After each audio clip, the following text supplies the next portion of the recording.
queria já explanar o início do livro do Êxodo, e depois eu retomo um pouquinho de José para a gente entender o porquê, né, dessa história de José.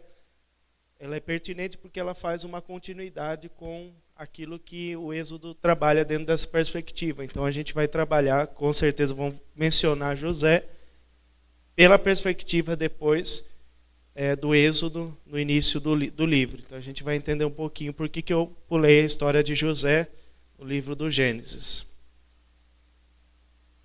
Então, como a gente já no início, na introdução ao Pentateuco, a gente fez uma menção ao título do livro, né, que sempre remete ao nome daquilo que é o nome do livro da referência hebraica. Então, o livro Shemot, que quer dizer, esses são os nomes.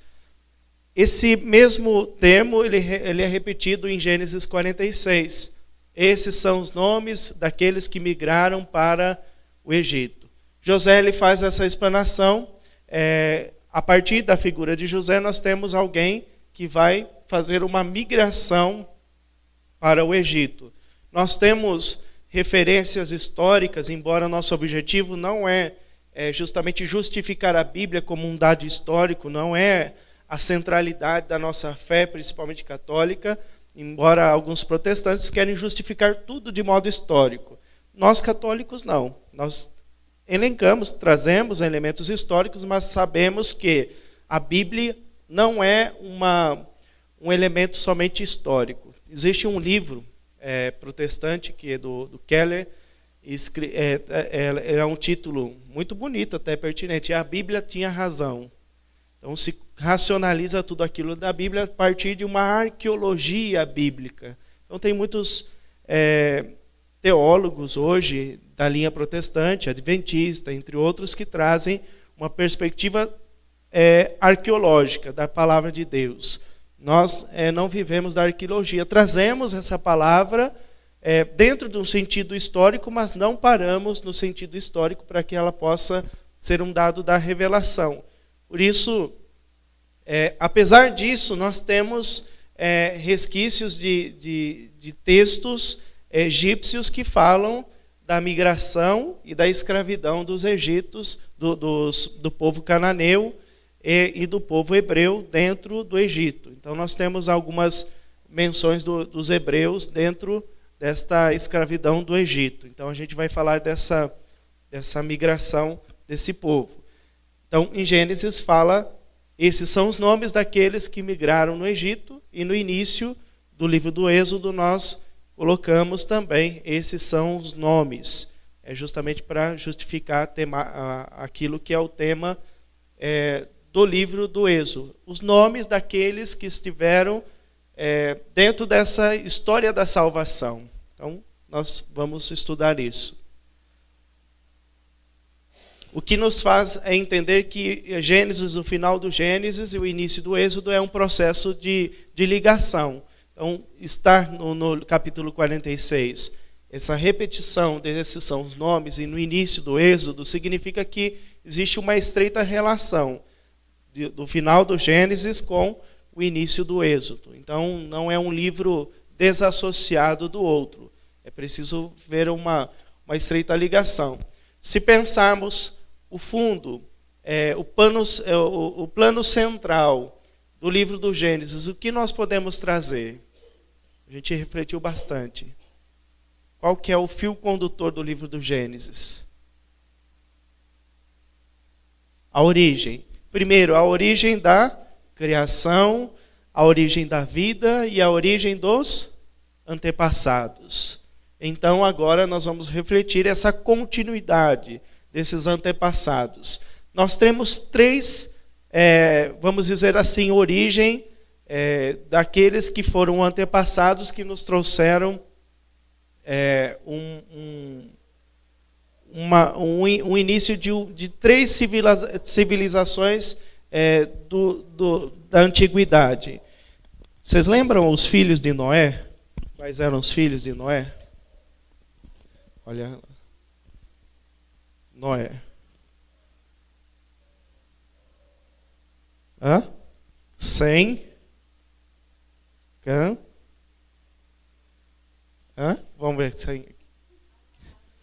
Nome bonito. Começa com J. Não lembro? J-A. Já. Não é Javé, não. Jafé, né? Jafé. Sem, Cã e Jafé. Através desses três nomes se denominam os três grandes povos da antiguidade que se colocam entre o ano 3000 a 2000 a.C. Os tribos de Sem, as comunidades, os povos da tribo que derivaram de Sem, nós temos os chamados semitas. Nós temos os semitas.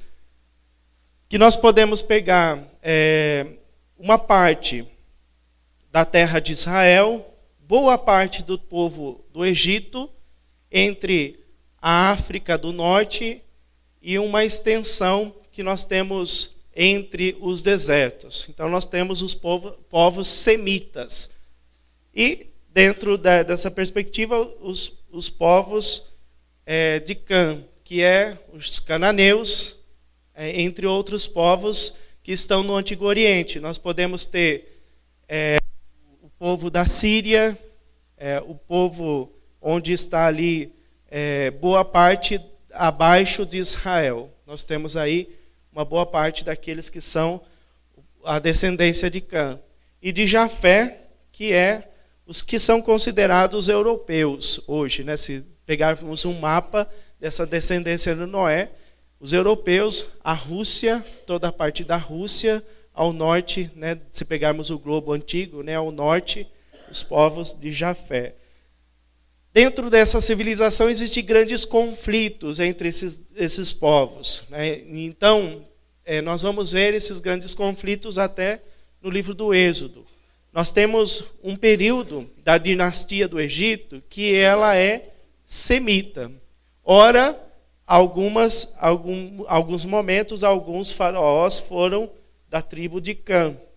E por isso alguns, historicamente, eles justificam a entrada e a permissão, por exemplo, de José do Egito, sem nenhuma, vamos dizer assim, nenhuma dificuldade. E até mesmo colocou ele dentro do Palácio Real, porque se colocava ele da mesma descendência. Então, alguém que era oposição não poderia ser aquele que estivesse junto do palácio. Por isso, José estava junto desse faraó. E depois, quando surgiu uma outra dinastia que volta entre os semitas, então se volta o quê? Aqueles que estão em oposição àqueles que estão na terra de Canaã, mas embora não como cananeu, né? Os hebreus que estão entre outra tribo que é entre os semitas. Deu para entender? Então, ora há uma permissão, né, que nós colocamos, por exemplo, José como exemplo. Ora, existe essa dificuldade de compreender a figura dos hebreus, porque são de outra, vamos dizer assim, de outra região. É como se nós pegássemos e, de repente, um boliviano fosse presidente dos Estados Unidos. E aí, quem que o boliviano vai chamar? Latino-americano. Então, ele vai colocar lá aqueles que estão compondo junto com ele para fazer um governo dentre aqueles que estão junto dele. Depois, quando volta lá o governo americano com o Trump, vamos dizer assim, ele não vai chamar boliviano, até totalmente contra, né, aqueles que são latinos do seu país. Então é mais ou menos aquilo que o Egito sempre viveu. Por isso que no início do livro, nós vamos ver, no livro do Êxodo, em algum momento fala-se que esse já não é um momento em que o faraó é o mesmo daquele que estava com José do Egito. Então, por isso, está dizendo, olha, agora nós estamos vivendo uma outra dificuldade dentro dessa convivência com esse grande povo, que era uma potência dentro da humanidade naquela época. Então, o povo do Egito era uma das maiores civilizações da época. Então, eles tinham que, de algum modo, conviver, né, com o povo do Egito. Qual que é o tema, né, do livro do Êxodo? O livro do Êxodo narra como um povo escravizado de Israel tornou-se a nação da aliança do Senhor. Então, como esse povo que era escravo se tornou a nação que fez uma grande aliança com esse Deus. Então, a teologia do livro está entrelaçada com a sua história épica, existe uma narrativa dentro do Êxodo. Ao mesmo tempo, ela é movida por uma história de libertação daquele povo e de uma legislação.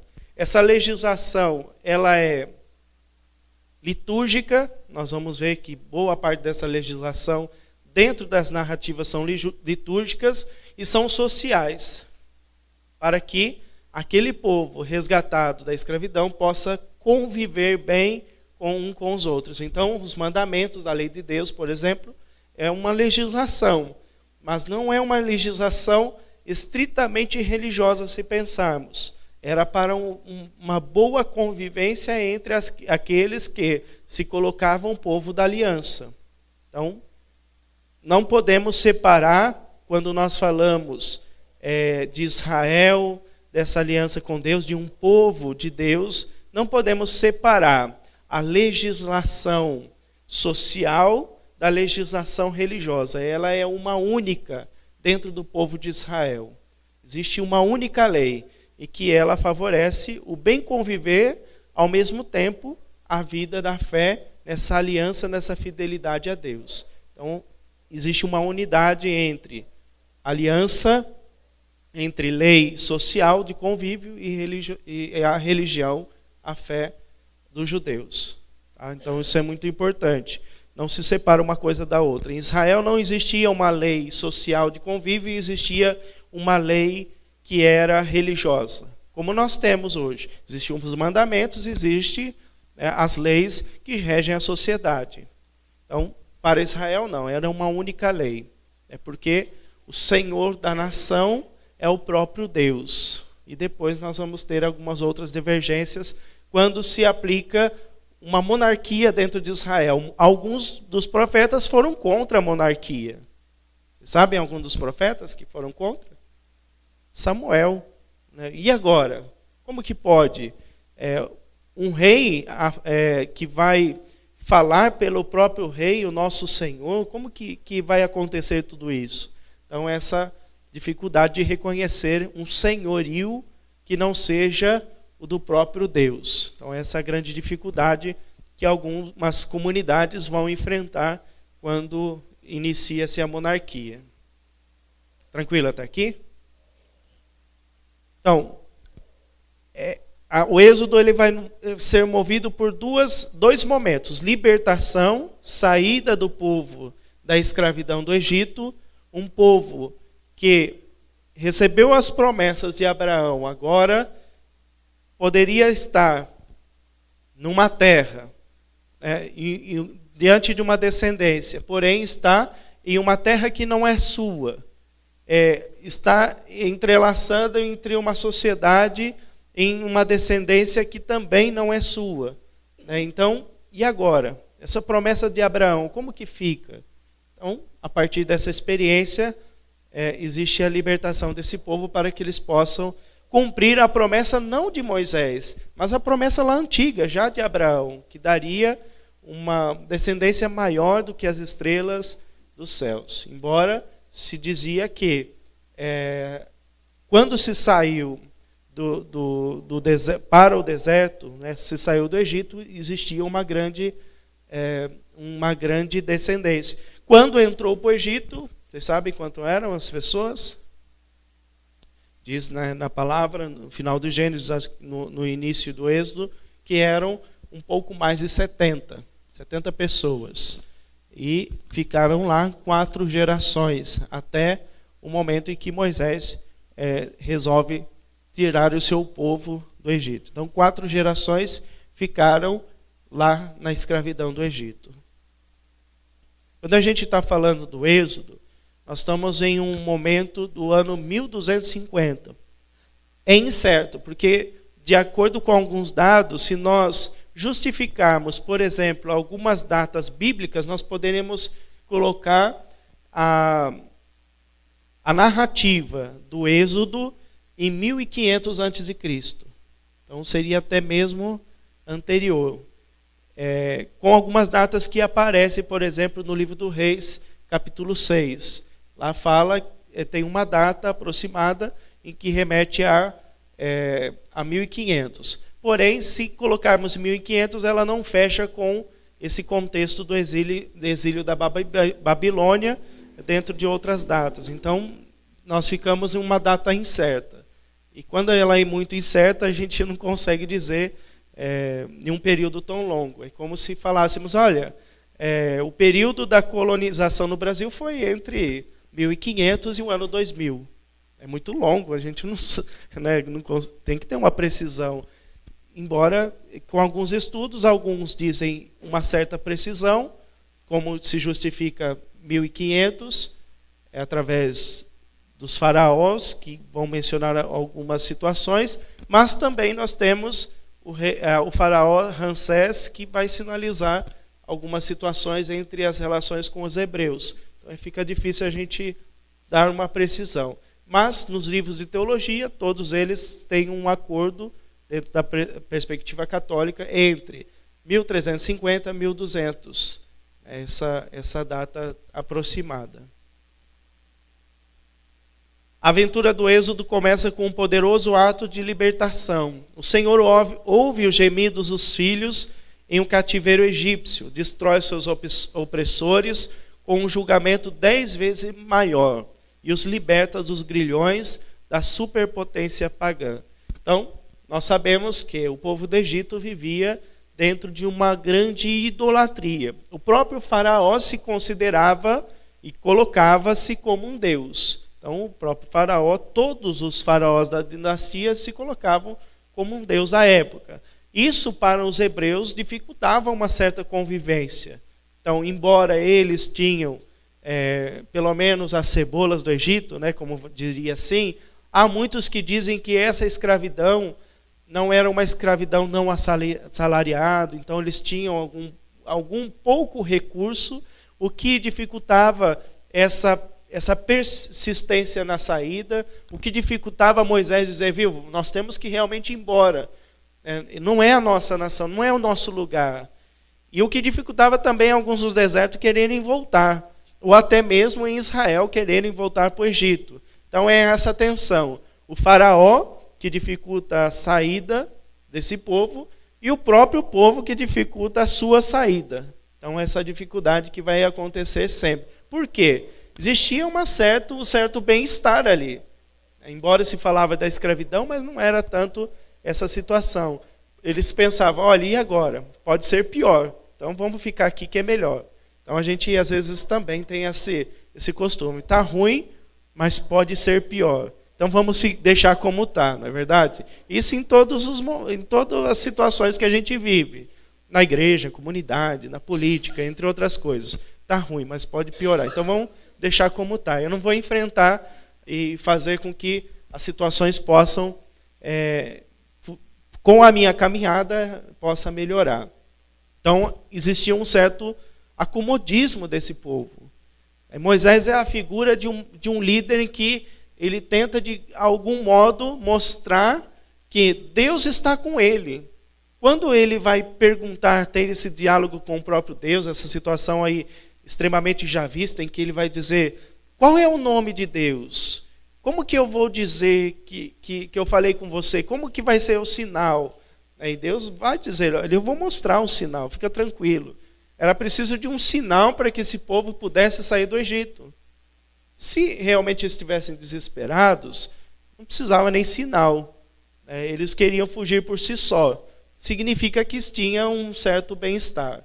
Então era preciso um sinal de Deus para que eles possam dizer, olha, está ruim, mas Deus tem uma promessa de algo melhor. Então a promessa de uma terra que mana leite e mel é o que garante eles dizer, não, vamos sair daqui. Então aqui, lá pode ser um lugar melhor do que o lugar que nós estamos. Então existe essa tensão entre o povo do Egito. e a tensão que nós vivemos no dia a dia também, né? nessa acomodar-se. Tranquilo, está aqui? Então, Moisés, diante dessa experiência da sua vocação, então nós vamos pegar nos primeiros capítulos, existe a vocação de Moisés. A vocação de Moisés, ela brota não com o seu nascimento, não com aquela história em que ele está lá junto do faraó, está ali tudo bem, mas quando ele faz uma experiência de saída também do Egito. Saindo do Egito, quando ele mata um soldado egípcio, ele tem que sair da terra, ele praticamente foge daquele que é o seu povo. Lá ele faz uma experiência desse Deus fora do Egito. E nesse lugar, Deus manifesta a sua vontade. Então, aqui nós temos a centralidade da revelação de Deus no Êxodo. É o que mostra, o que garante essa presença de Deus junto desse povo. Alguém pode ler? Êxodo 3, 7, 8. Vamos lá?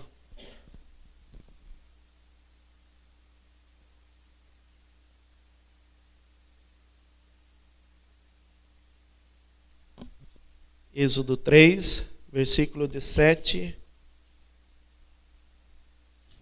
Pode ser 7 e 8. Já dá para a gente compreender. O Senhor disse: Eu vi a aflição de meu povo que está no Egito, e ouvi os seus clamores por causa de seus opressores. Sim, eu conheço seus sofrimentos, e desci para livrá-lo da mão dos egípcios e para fazê-lo subir do Egito para uma terra fértil e espaçosa, uma terra que mana leite e mel, lá onde habitam os cananeus, os heteus, os amorreus, os ferezeus, os heveus e os jebuseus. Tá. Então, a promessa de um lugar, né, que nós temos dentro dessa experiência que o Senhor vai dizer a Moisés. Lá onde está o quê? Os cananeus, a terra de Canaã. Então, o lugar já é apresentado, embora eles não sabiam onde era mais, porque passou a gerações aqueles que receberam essa promessa dessa terra.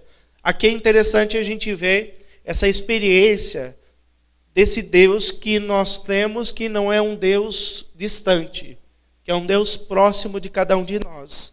Se percebermos os verbos que estão conjugados nesse texto, nós vamos perceber essa proximidade desse Deus e essa caminhada desse povo nessa segurança. Olha, fiquem tranquilos que eu sou um Deus que vê, que ouve, que presta atenção. Então, um Deus que conhece. Então, prestar atenção é conhecer essas pessoas. E diante disso, desce, vê, ouve, desce. Qual que é a outra situação? Tira e leva. Então, nós temos uma experiência de um Deus que age por completo. Ele vê, ele ouve, ele desce, ele toca, porque ele tira e ele encaminha aonde ele quer. Aqui está a vocação de cada um de nós. Nós que temos essa experiência desse Deus, nós temos que nos deixar ver por esse Deus, ouvir por esse Deus, reconhecer que nós temos um Deus que desce, que vem ao nosso encontro, e ainda mais nós cristãos que acreditamos na encarnação. Então esse Jesus que desceu, o Verbo se fez carne e habitou entre nós. Então aqui está a prefiguração daquilo que vai acontecer em Cristo Jesus, nesse movimento quenótico, essa descida desse Deus agora pelo próprio Cristo. Um Cristo que desce, que tira o seu povo da escravidão, mas agora não uma escravidão do Egito, mas do pecado. Então, quando nós falamos de saída da escravidão, nós estamos falando o quê? De saída da idolatria. Para o Novo Testamento, é o pecado em si. Esse Cristo que na sua descida, na sua encarnação, na sua vida, nós já o quê? Recebemos esse tirar, do nosso pecado. Porém, ele não só nos tira do pecado, mas qual que é a condição desse Cristo em nossa vida? Ele tira e nos encaminha à graça, nos encaminha a nossa vocação, a nosso dia a dia a viver esses passos de santidade. Então, perceber já no Antigo Testamento aquilo que já para nós em Cristo vai sendo consolidado. Então, essa é a revelação plena desse Deus em nossa vida. Tranquilo até aí? Sim.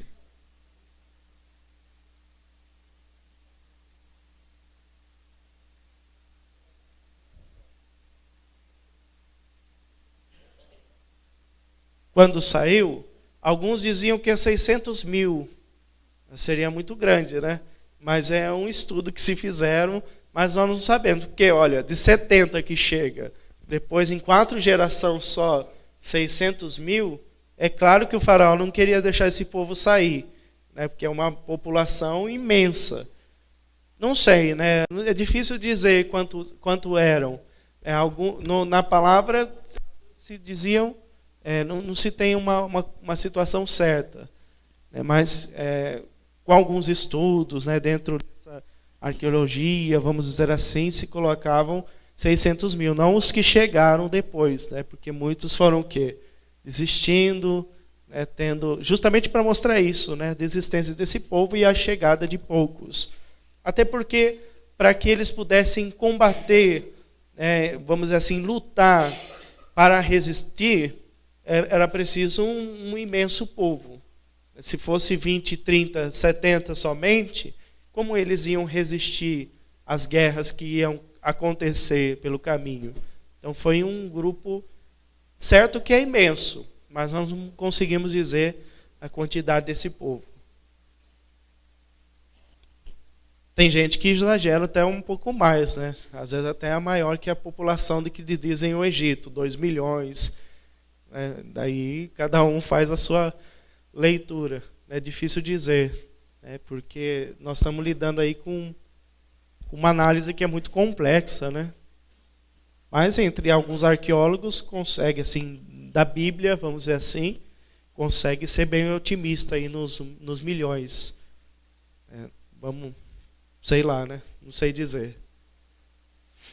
Então, nós falamos da libertação desse povo, a saída, mas também no Êxodo nós vamos falar de algo legislativo, não tão legislativo como o livro do Deuteronômio, o livro do Levítico, o livro de Números, mas ele já vai trazer essa perspectiva dessa organização religiosa dentro de Israel, através da figura de Moisés. Moisés é o principal, aquele que recebe essa revelação divina e traz para o seu povo, para que eles pudessem viver nesse contexto.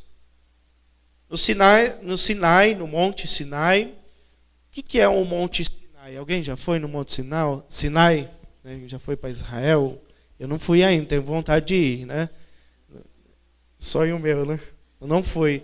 Mas o Sinai é um deserto, é uma montanha no meio do deserto.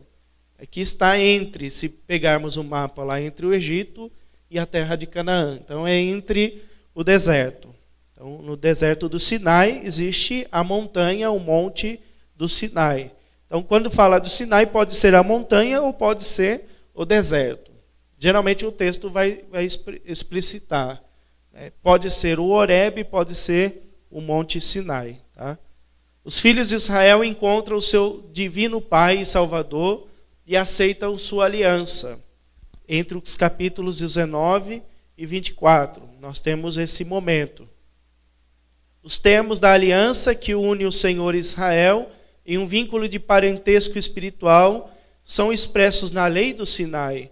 Inicialmente consiste nos 10 mandamentos e em um pequeno código de ética social e exigências religiosas. Então, do capítulo 19 ao 24, nós vamos ver essa exigência desse grau de parentesco a partir da obediência às leis. Então nós temos duas situações no Êxodo que são pertinentes. Elas estão intimamente divididas. E às vezes se misturam. Libertação do povo da escravidão e a legislação de Israel. A última parte do Êxodo é dominada por leis estabelecidas para a fabricação de um santuário móvel. A gente vai ver sobre isso. Que é a tenda, ou o tabernáculo, ou o santuário. Pode ser, ela é descrita de diversos modos. Embora alguns querem fazer a distinção de tenda e o tabernáculo. A tenda como algo muito mais simples do que o tabernáculo, embora são, vamos dizer assim, templos móveis. Porque estavam ali entre o povo nômade, pessoas que estavam caminhando. Então não tinham um endereço ainda fixo. Por isso, usava a tenda, o templo, o tabernáculo móvel. Então a gente vai ver sobre isso também. Onde Javé escolhe habitar de uma forma real, mas escondida no meio do povo, entre os capítulos 25 e 31, e 35 a 40. Essas leis sublinham tanto a santidade como a justiça de Deus, e vão determinar a estrutura essencial da vida e liturgia de Israel pelos séculos subsequentes. Então, nós vamos pegar um pouquinho para a gente entender esse contexto do momento exílico mosaico de Moisés. O que significa para nós esse contexto desses anos de 1200, 1350. Existia essa dinastia egípcia. Provavelmente o faraó que estava no contexto de Moisés, quando ele não na infância, foi Ramsés II, um grande faraó na história do Egito. Aqui eu já coloquei essa questão dos filhos de Noé, para a gente entender um pouquinho o contexto. Ramsés II, o suposto faraó do êxodo de Israel, era da 19ª dinastia, do período do Reino Novo. Por que o Reino Novo? Lembra que eu falei daqueles filhos de Sem, de Cã? Então, supostamente, anteriormente existia um outro faraó que era de outra dinastia. E esse faraó, chamado Tutmoses, ele era de outra dinastia, ou seja, era de outro povo.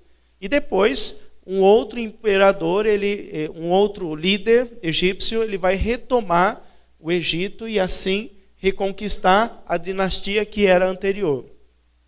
Entre eles, os faraós, é interessante a gente perceber que existiam homens e mulheres que eram faraós. Embora as mulheres, elas tinham uma fisionomia das suas vestes masculinas. Não tinha uma veste feminina porque se colocava em um único objetivo ali de liderança que era patriarcal. Então, algumas mulheres que eram faraós, até mesmo na maquiagem não deixavam perceber essa fisionomia feminina, até mesmo pela cultura dos faraós.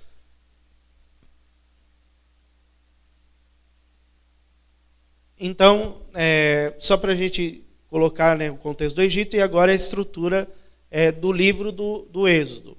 Então, do capítulo 1 ao 15, nós temos a saída do povo do Egito. Como se dá essa saída do povo? Desde o nascimento de Moisés, que vocês acho que já leram ou viram o filme de Moisés. Tem um filme novo de Moisés, novo, acho que deve ter uns 2 anos, né? Alguém já assistiu? Sobre Moisés? O filme chama Êxodos. Traz a figura de Moisés como um guerreiro, parece que é um soldado, né? Tanto é que ele vai abrir o mar com uma espada. Ele joga aquela espada e o mar se abre, justamente para mostrar uma outra perspectiva de Moisés. É como Noé, que teve o filme lá, se coloca essa figura de Moisés como um cavaleiro, como um guerreiro. Mas, embora alguns momentos lá são bíblicos, né? Outros extra-bíblicos que se colocam lá, por exemplo, a figura de Moisés como um guerreiro. Então, Moisés, que era hebreu, né, que era dessa descendência, vai parar através da filha do faraó, vai parar dentro do Egito, dentro do palácio real, vamos dizer assim. E lá Moisés é criado como um egípcio, embora até mesmo o nome de Moisés é um nome egípcio, não é um nome hebreu. Depois a gente vai entender um pouquinho o porquê que ficou esse nome hebreu. A irmã mesmo de Moisés não é um nome hebreu, é Miriam, que depois vem Maria. Então é um nome que vem de uma civilização egípcia. Então o nome Maria, que vem de Miriam, não é um nome tradicionalmente cananeu, hebreu, mas é um nome egípcio. Então é um nome que vem do Egito. Do capítulo 15 até o 18, a caminhada desse povo. Como que é a caminhada desse povo? Moisés vai descrever muitas vezes. É uma caminhada que é muito difícil, porque é um povo de cabeça dura, de cabeça oca, né? Porque recebe as promessas de Deus, recebe os sinais. Mais do que o maior sinal, por exemplo, a abertura do mar. Já pensou se nós fizéssemos essa experiência dessa abertura do mar? Historicamente, vamos colocar assim, embora nós já fazemos essa experiência dessa abertura do mar pelo nosso batismo, é a ressignificação que nós fazemos do Êxodo, é o nosso batismo. Mas historicamente, já pensou, né, se nós fizéssemos essa experiência, né, Nayara? Passasse o mar, você depois ia murmurar, querer voltar de novo? Como que pode? Só pode ser um povo de cabeça dura, cabeça oca. Mas também revela a nossa humanidade. Nós temos os sinais da grandeza de Deus. Nós já temos todos os sinais possíveis dessa experiência de Deus. E muitas vezes deixamos esse Deus, por quê? Pelo nosso egoísmo, pelo nosso querendo fazer o nosso próprio caminhar. E aí nos perdemos pelo pecado da idolatria, do pecado. E na época o pecado era a idolatria e os outros deuses. Então voltar para o Egito significava o quê? Voltar ao quê? A idolatria, ao erro. Ficava ali como se fosse alguém perdido, vamos dizer assim. Perdia a sua identidade, perdia a sua aliança com Deus, perdia aquilo que eram as promessas divinas. Em vista do quê? De uma pequena segurança, vamos dizer assim. Então, por isso, a caminhada do deserto, a leitura dessa caminhada do deserto é importante para a gente entender também a nossa perspectiva da fé. Como que é a nossa fé? Mais sinais que acontecem no Êxodo não existe, né? O pão, o maná no deserto, as codornizes, muitos sinais são dados. A serpente no deserto, a haste levantada.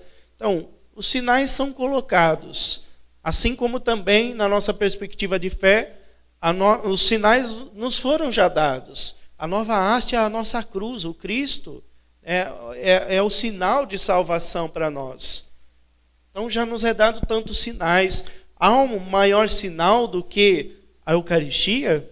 É o pão que nós não voltaremos a ter fome, a promessa do próprio Cristo. Então, todas essas promessas são renovadas em Cristo Jesus. Porém, no entanto, nós deixamos de lado essas promessas agora que são da nova aliança e também fazemos essa experiência do retorno, muitas vezes, ao Egito.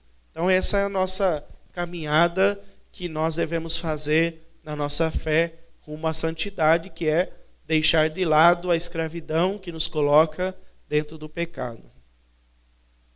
Depois, nós temos, capítulo 19 ao 40, os acontecimentos, os sinais.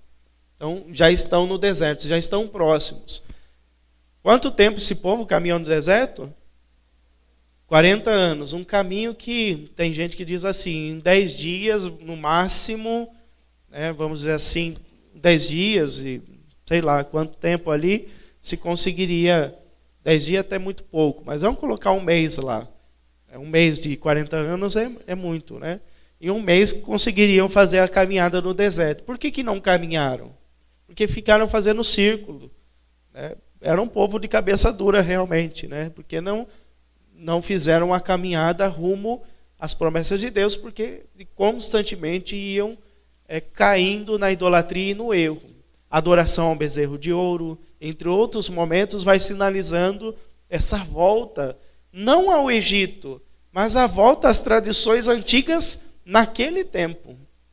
Então, muitas vezes, esse povo não volta ao Egito, mas vive a idolatria naquele tempo.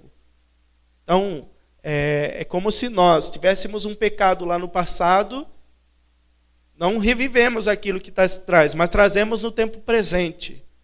Trazemos para o hoje aquilo que vivemos lá no passado e deixamos de lado o quê? Essas promessas dessa aliança com Deus. Um acontecimento pertinente, né, que nós devemos nos colocar quando nós falamos, no primeiro momento da saída do povo, era preciso sinais, não para simplesmente o povo hebreu, não simplesmente para o povo hebreu, mas para o povo do Egito, para que eles pudessem sinalizar que o Deus de Moisés é um Deus muito maior do que os outros deuses.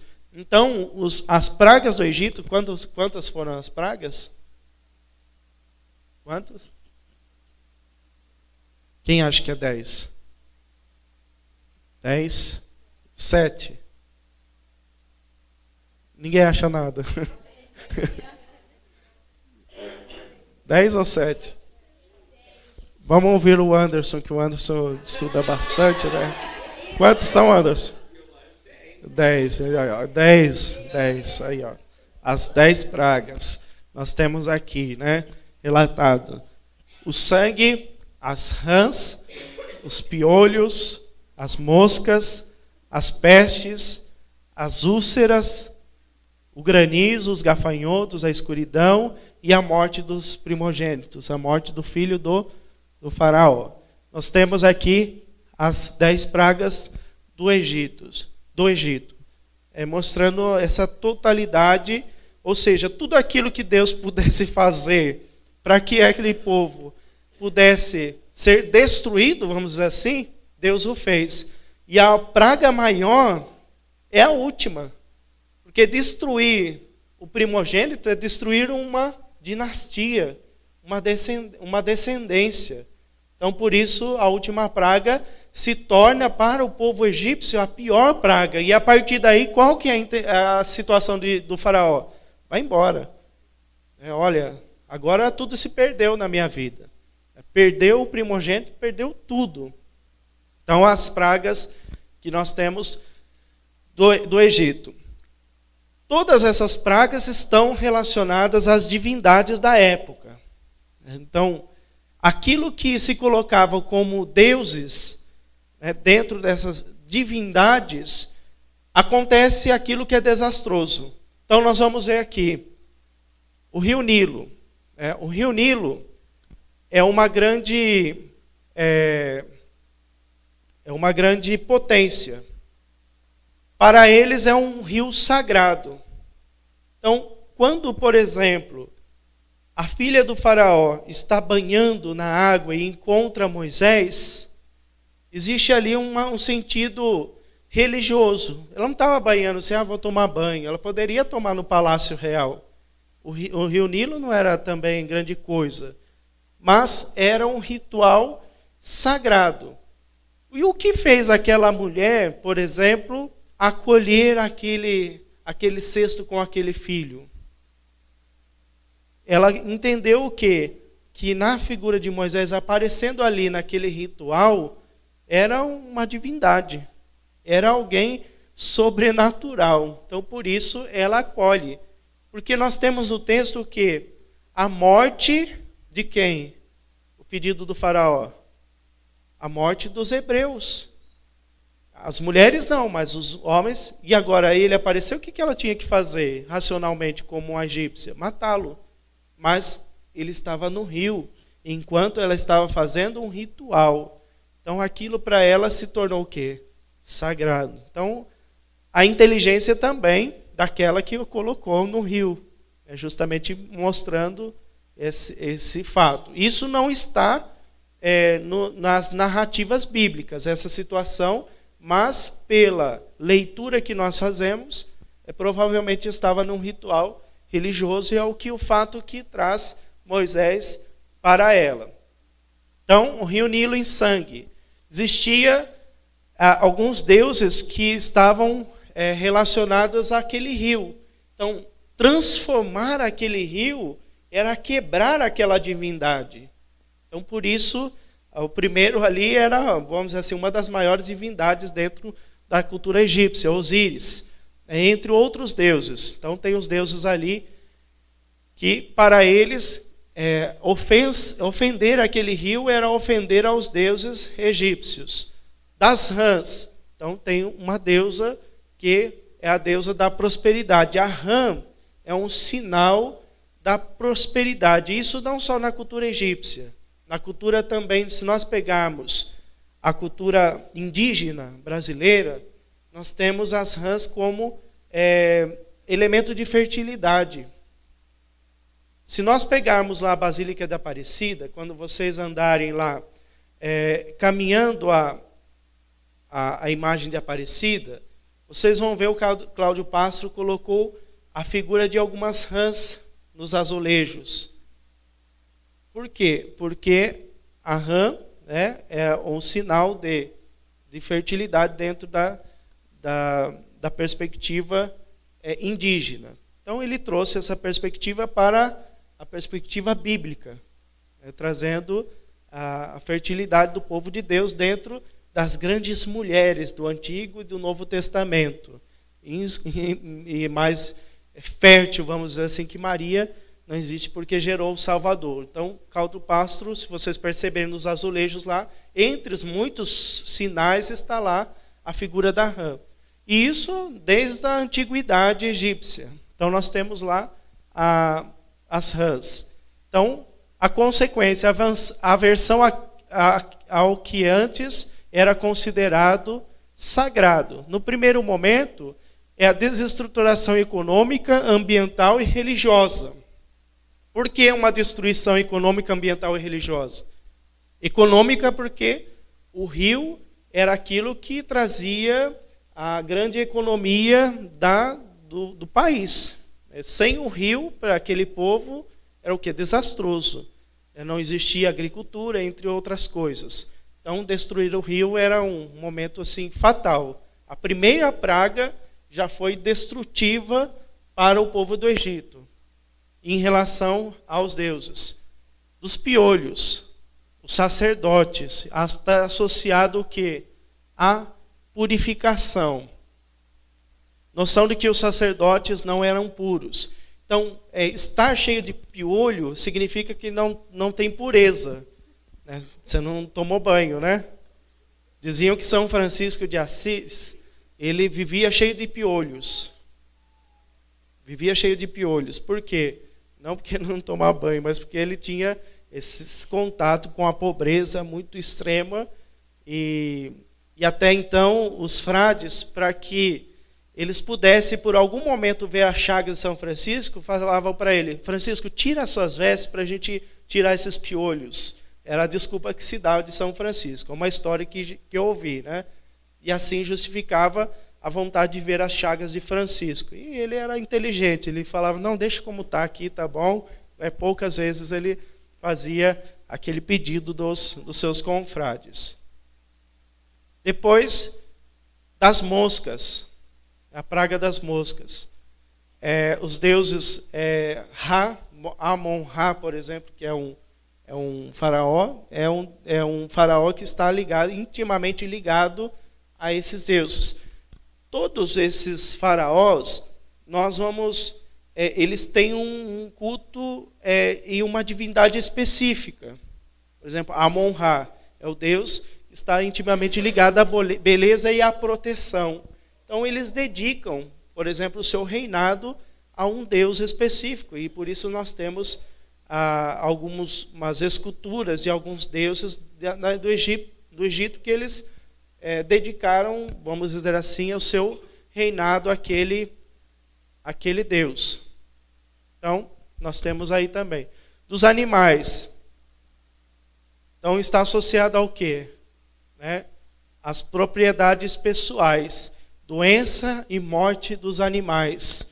Então é a consequência quando se fala de uma das pragas também. Então, a morte dos animais, do cavalo, daqueles animais que ajudavam no cultivo do trabalho, também era uma desgraça para aquele povo. Das úlceras. Então, isto vai contra com a daqueles deuses da cura. Então, trazer a doença para aquele povo era ir contra, ou seja, aquele Deus está falido. Então, não existe culto àquele Deus porque existem muitas doenças e calamidades. O granizo, então, está associado à prosperidade na agricultura. Então, granizo destrói aquilo que é a agricultura. Então, prejuízo aos animais, aos homens e à agricultura. Também, né, os gafanhotos, nessa mesma ordem, as trevas. Aqui os gafanhotos, é interessante porque está relacionado ao quê? Aos roubos. Né? O gafanhoto vai lá e rouba aquilo que é a agricultura. Então, tirou aquilo que é cultivado entre o povo.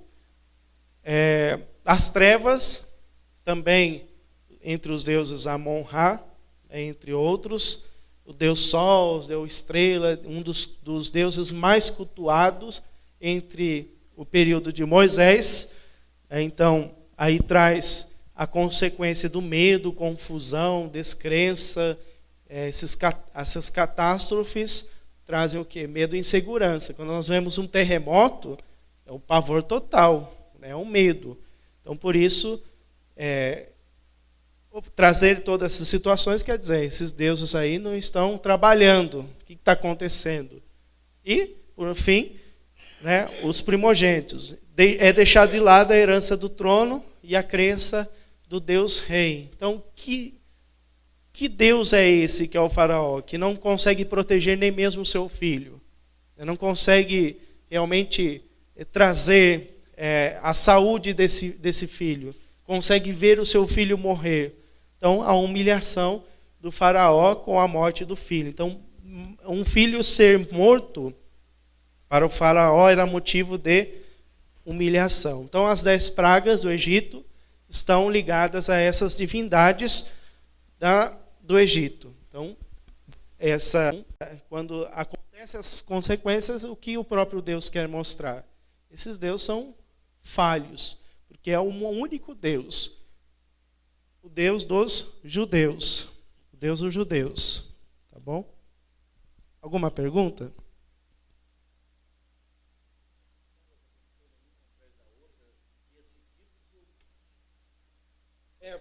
Vai narrando essa sequência, né? Se pegarmos os textos, tá lá o capítulo 7, 14 a 24, já do 25. Então, existe uma sequência dessas pragas.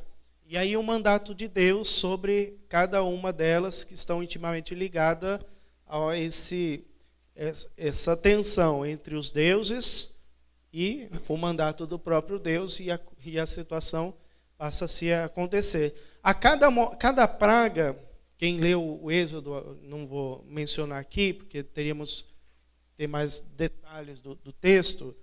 A cada praga, Moisés vai reivindicando. Olha, tem uma oportunidade. Vocês querem deixar o nosso povo livre? Não, vamos continuar. Então, acontece a outra praga. Isso vai sendo evidente, vai sendo evidenciado. Por quê?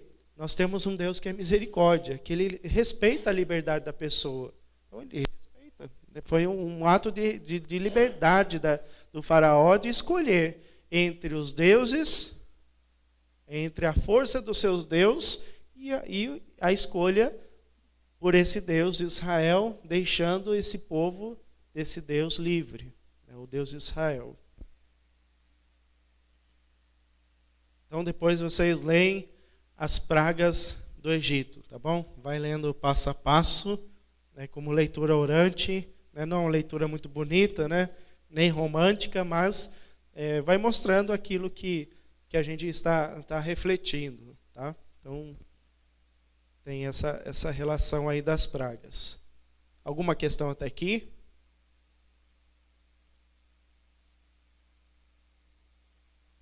Então, o relato da saída do povo do Egito. O que é importante nesse sentido? Então, depois das pragas, acontece essa saída do povo às pressas. O relato da saída do Egito possui uma grande conexão interna. Depois dele se produz um corte, a qual se acentua mediante a linguagem poética do capítulo 15. Alguém já leu o capítulo 15 do livro do Êxodo? Na Semana Santa, na vigília da Páscoa, nós temos esse grande cântico, o cântico da libertação de Moisés. Após a leitura da saída do povo do Egito, a travessia do Mar Vermelho, nós temos o capítulo 15, esse grande louvor, esse cântico de Moisés, vamos dizer assim. Vamos ler um trecho para a gente recordar?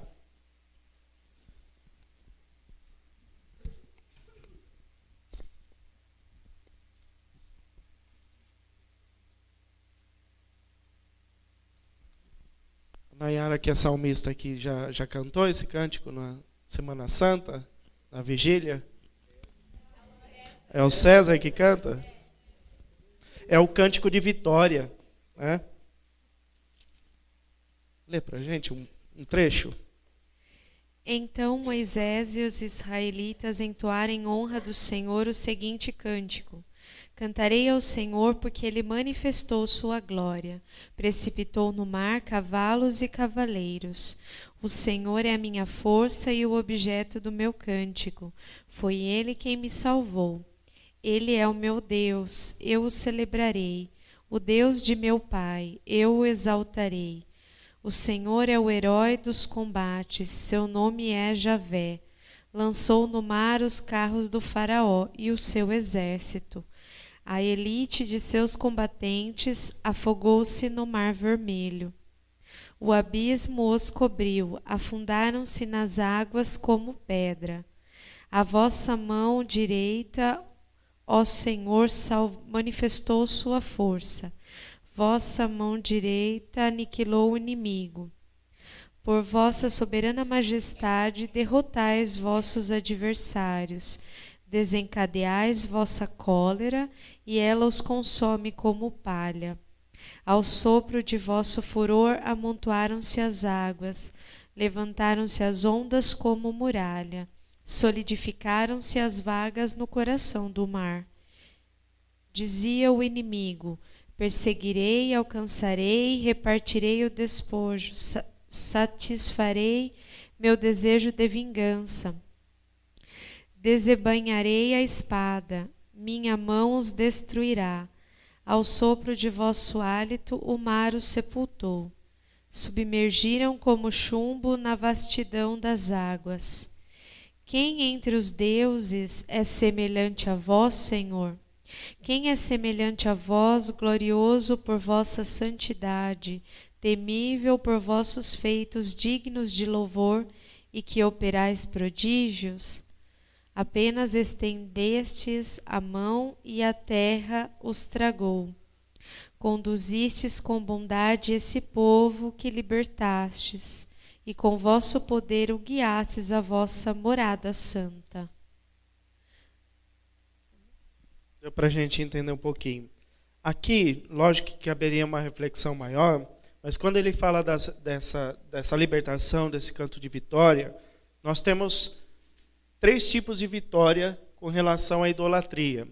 Uma primeira idolatria do povo de Israel no Egito é uma idolatria política. Então, para eles, o político, o faraó, é um líder que dá segurança para eles no primeiro momento. Moisés vai mostrar que não. Então, ele vai mostrar primeiramente essa fraqueza do faraó, que ele não é um Deus. Então, a primeira idolatria do povo de Israel no livro do Êxodo é uma idolatria política. Depois, o povo se apega a uma idolatria econômica. Ah, tá tudo bem, então nós temos pelo menos uma cebolinha aqui no Egito, dá para fazer alguma coisa. Então, uma idolatria que ela é econômica. Então, essa idolatria que também Moisés procura mostrar para o povo hebreu. E depois a idolatria religiosa, o culto aos deuses, o próprio fato de estar naquela terra estrangeira. Então isso significava a idolatria religiosa. Então a idolatria do tempo de Israel, em que é narrado no livro do Êxodo, e esse cântico de vitória vai trazer para nós, é o rompimento com a idolatria política, econômica e religiosa. Podem pensar depois em todas as questões do Antigo Testamento quando se fala da idolatria. Está sempre relacionada a uma ou às três: política, econômica e religiosa. Então, por isso nós temos relato do bezerro de ouro, a situação do murmurar diante daquilo que eles tinham. O que era? A economia. A questão da liderança de Moisés, realmente ele é o líder para nós. Idolatria é o quê? Política, de liderança. Então, toda essa caminhada dessa saída do Egito é para que o povo de Deus possa deixar de lado essas três idolatrias. Qual que é, então? Primeiro, política, econômica e religiosa. Tá bom? Isso é importante para a gente fazer a leitura do livro do Êxodo. Tranquilo até aqui? A saída do povo do Egito, né? O que significa sair quando a gente fala de saída, né? Então a gente precisa pensar nessa relação. O que significa essa saída do povo? Deixar o Egito não significa apenas deixar um país e um passado, porque, vamos dizer assim, historicamente é deixar o país que eles viviam, tudo aquilo que eles tinham, e deixar para trás um passado, uma geração que eles viveram no erro. Significa ainda deixar para trás um certo tipo de vida, com suas implicações. Então, o que eles deixaram? Não simplesmente o passado, mas a vida que eles levavam. E aquilo que implicava aquela vidinha que eles tinham, que achavam que era grande coisa, uma grande civilização. Então, um grande engano. É como muitos que, por alguma situação, vão para São Paulo e dizem: nossa, lá é uma grande civilização, lá eu tenho tudo. E quando vai ver, tem aquele salário, mal consegue pagar uma casa, a alimentação, porque tudo também se torna caro. Então, dessa saída, daquele êxodo, né, vamos dizer assim, do êxodo rural, né, estavam ali dentro de um sítio, tinha lá pelo menos o leitinho das cabras, o leite da vaca, tinha ali aquilo que produzia. Então, trocou 6 por meia dúzia. E acho que até menos, porque diante daquilo que tinha na grande cidade, se tem, né, o estresse e tantas outras coisas. Então, eu acredito que seja praticamente isso, né, quando a gente fala desse estado de vida do povo. E eles não reconheciam isso. Existia um complexo na vida deles, que eles achavam que estavam ali em uma grande civilização, e por isso aquilo já bastava. Significa uma ruptura com as amarras inconsciente.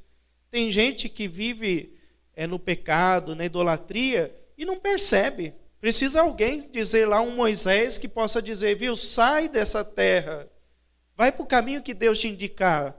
Nós, como cristãos, nós temos esse objetivo também na vida das pessoas: indicar um caminho a seguir, dizer para ele que ele precisa sair dessa situação, que é escravidão aquilo que ele está vivendo, porque às vezes é inconsciente.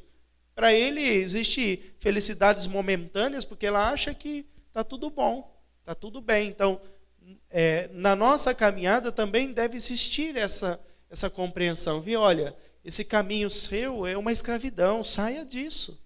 Então, isso também, às vezes, se torna inconsciente, como era inconsciente dentro dessa civilização egípcia com o povo de Israel. E a gente tem uma outra visão, muitas vezes. Os egípcios sofriam, né? A gente vê nas imagens. A primeira questão que eles pudessem fazer quando estava lá na chibatada é o quê? Cair fora. Não é aquilo que os escravos faziam? Tinham que fugir, aí vinha lá o capataz e iam buscá-lo. Porque até quando eles iam ficar lá no massacre, né? Dentro da escravidão, vamos colocar assim, nessa perspectiva no Brasil. Tem toda essa questão de fato. De fato, logo após saírem do Egito, os filhos de Israel terão a intenção de voltar. Justamente por essa tensão. Nossa, que bom que era aquele tempo, né? Então, tem essa intenção. Assim como também, né, na nossa caminhada, a intenção de voltar, né, não ao primeiro amor de Deus, mas voltar um pouco ali, antes ainda, um pouco antes.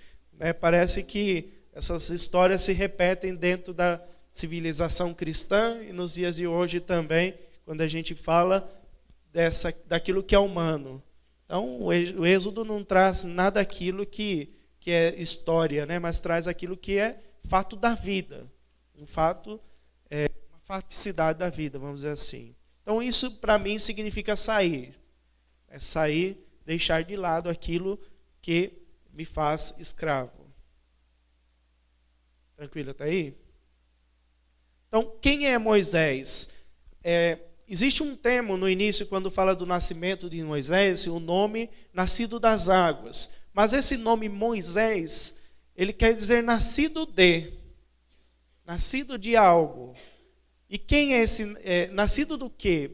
Se pegarmos outros nomes egípcios, por exemplo, Tutmoses, é Moisés. Moisés que é nascido de um deus, Tote, que era um deus egípcio. Então, esse faraó, Tutmoses, era nascido, ou seja, surgiu por causa deste Deus, que era um dos deuses lá do Egito. Ramsés, também vem desta divindade. Amon-Ra, ou Ra, né, que é uma das divindades, se eu não me engano, do sol. Não sei dizer qual que é a divindade. Então, nascido desta divindade que é o Deus Sol, o Deus Lua, qualquer Deus. Moisés não tem essa identificação. Por quê? O nome de Deus é impronunciável. Então, não tem o nome dele. Moisés, nascido desse Deus.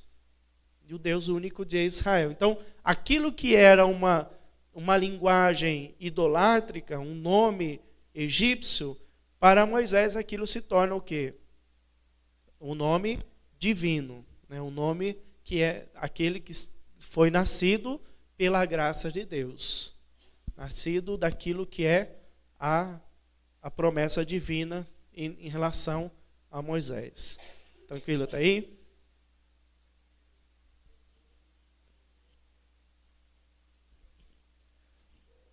Isso, o nome de Deus que é impronunciável. Quando ele pergunta, né, qual que é o nome desse Deus? Porque se Deus desse um nome, para esse povo que é do Egito, era um Deus tão quanto os outros. Então, dizer que o nome de Deus é impronunciável significa que eu não sou igual a esses deuses, eu sou o Deus criador. Por isso nós refletimos Gênesis no início. É um Deus que criou todas essas coisas, em que para o egípcio é o quê? Aquilo que é criado pelo Deus é um Deus. O sol, a lua, as estrelas, o firmamento, as coisas. Então, nós antecipamos essa leitura do Gênesis justamente para mostrar isso. Quando chegar a Gênesis, Êxodo, nós vamos entender essa leitura que é um Deus único. Esse Deus não pode ter nome.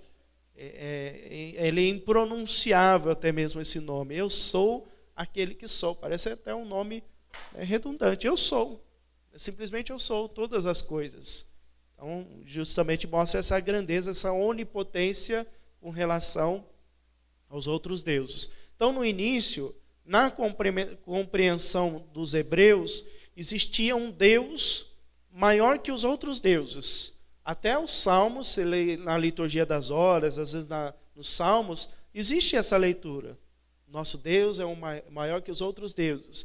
Depois, em alguns salmos, dentro do período do exílio, então os salmos foram escritos antes, durante e depois, eles vão mostrar o contrário. Não existe um único Deus.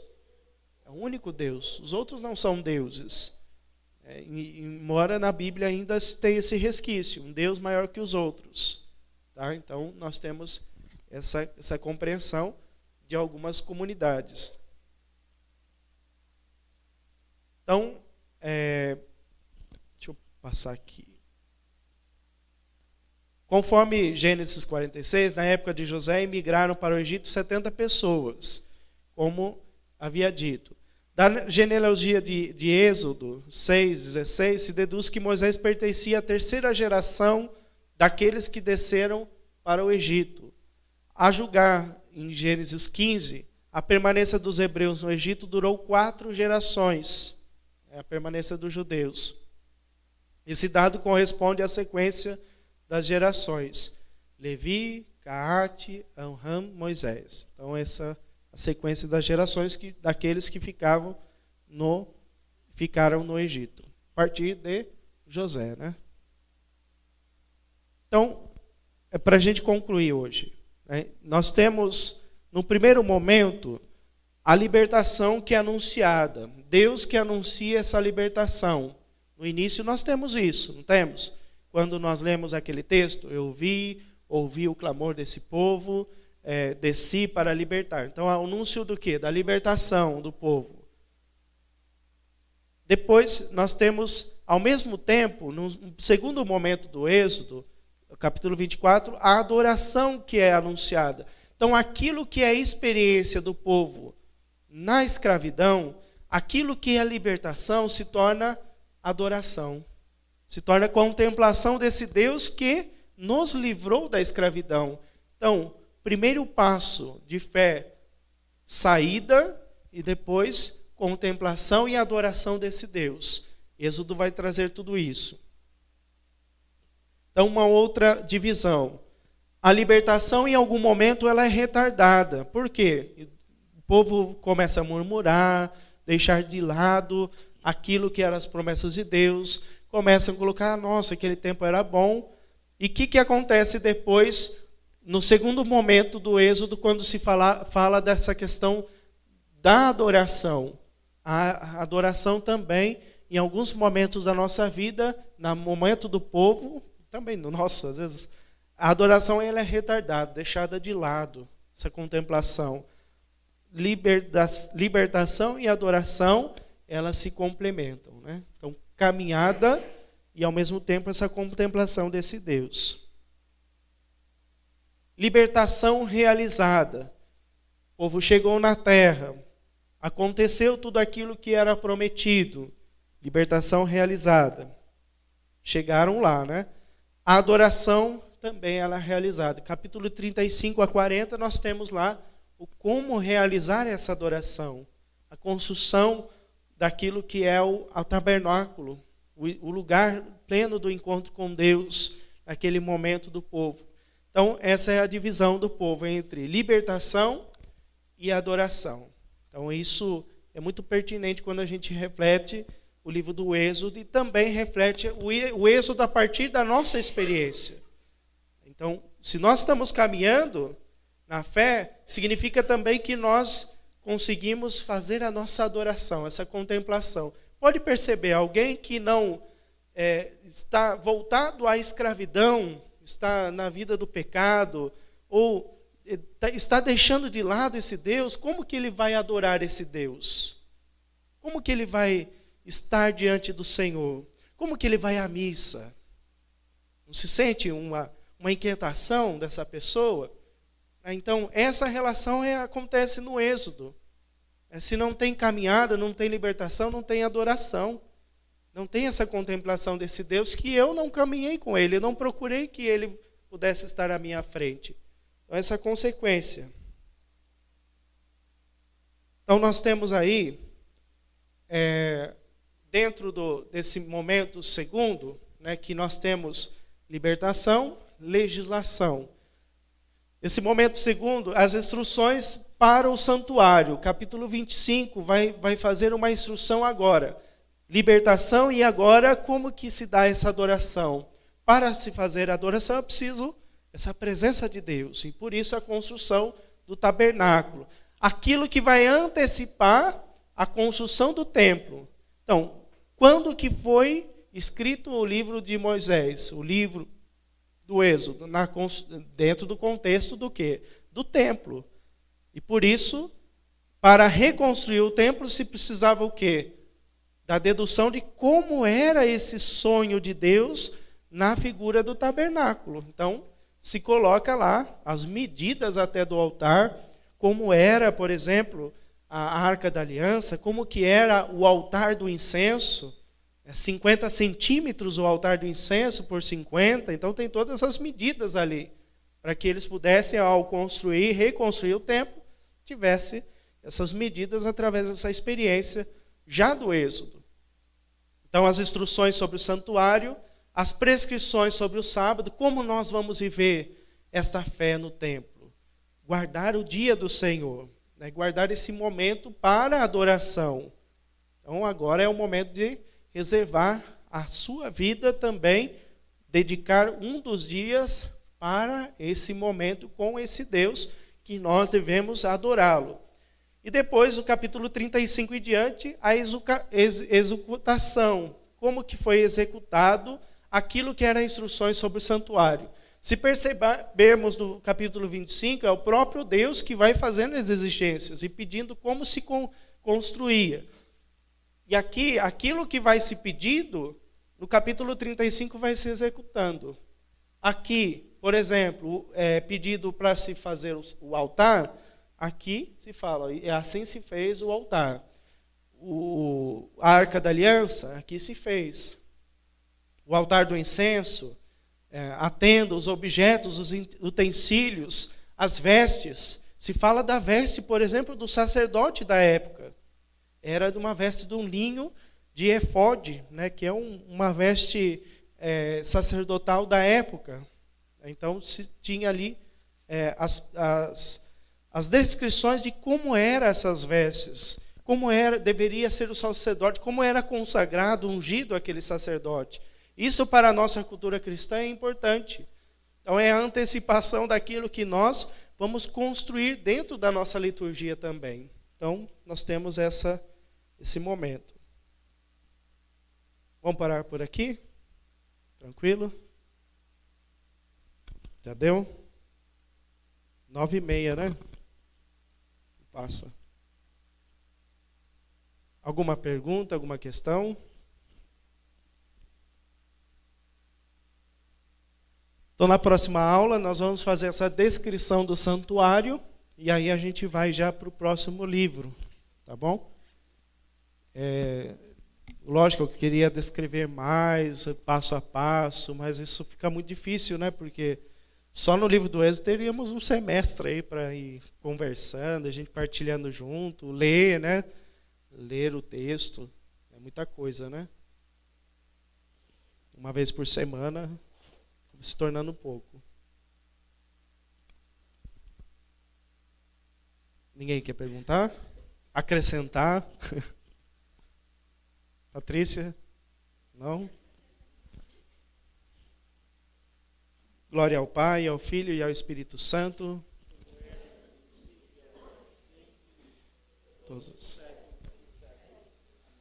O Senhor esteja convosco. Abençoe-vos o Deus Todo-Poderoso, Pai, Filho e Espírito Santo. Boa noite.